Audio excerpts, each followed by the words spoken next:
Šoreiz Tavs Auto TV izmēģināsim automobili, kurš vēl nav sasniedzis Latvijas autosalonus, un satiksim nopelniem bagātu valmierieti, kurš brauc uz darbu Rīgā.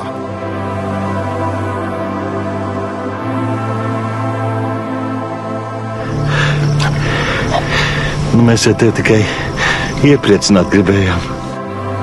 Tavs Auto TV atbalsta Sixt autonoma, pilna servisa autolīzings un auto abonēšana. Goodyear un Ignitis On, vadošais lieljaudas uzlādes tīkls Baltijā. Varbūt jūs to vēl atceraties. Senos laikos tālajā 1991. gadā kompānija Opel plašākajai publikai prezentēja vidējās klases apvidus automobili vārdā Frontera. Tas bija vizuāli sportisks ar kārtīgu 4x4 piedziņu, kas tika izstrādāta sadarbībā ar Isuzu. Neskatoties uz savām spējām, tas nekļuva pietiekami populārs. Līdz 2004. gadam Opel bija saražojis vien 285 000 šādu auto, jo pircēji labprāt izvēlējās vienkāršākus pilsētas crossoverus, nevis īstus bezceļa auto. Un tas bija iemesls, kādēļ aprāvās šī modeļa dzīves stāsts. Bet, pēc 21 gada pauzes Frontera ir atzimusi radikāli atšķirīgā veidolā.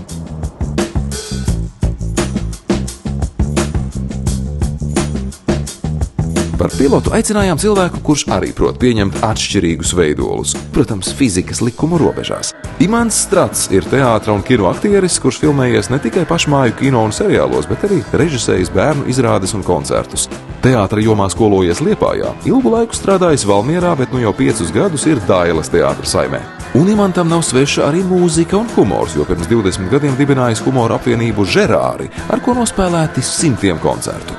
Aktieru profesija, tā ir profesija, kura nebūtu nav tik viegli, kā daudziem liekas. Tā ir profesija, kurā tev ir nemitīgi jābūt siltam, karstam, un tu nedrīkst atlaist, jo es domāju, ka nevienā profesijā īsti neviens cilvēks nestāv uz vietas, un tu vari palikt vai nu labāks vai sliktāks. Uz vietas stāvēt ir baigi grūti. Ar ko atšķirās teātris no kino? Ar to, ka kino tev virve ir novilkt uz grīdas, un teātrī tev virve ir, 2 metru augstumā, un ja tu krīti, tad tu krīti. Kino tā virve tev ir uz grīdas, un tu vari pārfilmēt. Tad, tā izskatās 2025. gada Opel Frontera. Neliels pilsētas crossovers ar paaugstinātu klīrensu. Tehniski tas ir radīts uz tās pašas platformas, ko izmanto Citroen C3. Un, kā zināt, abi šie auto zīmoli ietilpst Stellantis grupā. Runājot par dzinējiem, Fronteru varēsiet nopirkt gan ar hibrīdu dzinēju, ar 110 vai 145 zirgspēku jaudu, gan kā 100% elektroauto.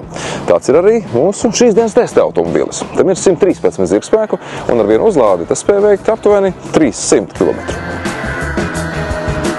Viņa ir palikusi mazāka pēc apjoma, pēc tā, kāda es atceros iepriekšējo Fronteru, kādu es redzēju, kompaktāka, protams, kā elektriska. Un tad man ir, kā cilvēkam, kas ar elektroauto brauc gaužām reti, man ir diezgan liels tāds izaicinājums, varētu teikt, braukt un mēģināt dzirdēt mašīnu, kur praktiski nav dzirdama, jo viņa ir tik klusa, kā gribētos teikt, kā pelīte, bet pelītes mēs dzirdam. Kā jau nopratāt, pēc jaudas rādītājiem, kā minēju, tam ir 113 zirgspēku, šī nav raķete. Frontera ir orientēta uz dzīvi pilsētā. Arī raugoties uz to no cenas viedokļa, šis ir labs variants, kā ietaupīt līdzekļus ne tikai eksploatācijas laikā, bet arī iegādes brīdī. Tā cena bez valsts atbalsta ir 25 800 eiro. Starp citu, Frontera ir viens no pretendentiem par uzvaru šī gada konkursā Latvijas e-auto. Ieskaitas grupā automobiļiem ar cenu līdz 30 000. Šie bonusi, kas ir, tie ir noteikti ļoti ievērojami ikdienā mūsdienās šobrīd. Un nav runa par stāvēšanu A-zonā, ir runa par to, kā plūsma iet, kad ar autobusu joslu var braukt ar tām, arī ar šīm mašīnām. Tas ir tas, par ko es runāju, kas ir viena no tiem bonusiem, kuri varbūt nebūs bezgalīgi, bet pagaidām viņi ir, un viņi ir ikdienā cilvēkam ļoti, ļoti, ļoti noderīgi. Lai gan vizuāli kompakts, salonā šis auto ir gan ērts, arī iekāpšana tajā, pateicoties augstajam klīrencam. Starp citu, GS Hybrid versijā Frontera papildu aprīkojuma sarakstā pieejama arī 7 sēdvietu pakotne, kas šķiet neticami. Bet salonā šeit jaušams minimālismu stils, te tikai daži fiziski slēgi, pārējā vadība uzticēta monitoriem. Te priekšā vidas konsolē neuzkrītoši noslēgts ātrumpārslēgs un ir šāds interesants lokans glāžu turētājs. Bet Frontera stūra lidot sportiski interesantām kantēnām maliņām. Es nezinu, kā aizmugurē, bet priekšā noteikti Imants tāds mierīgi varētu sēdēt. arī otrs.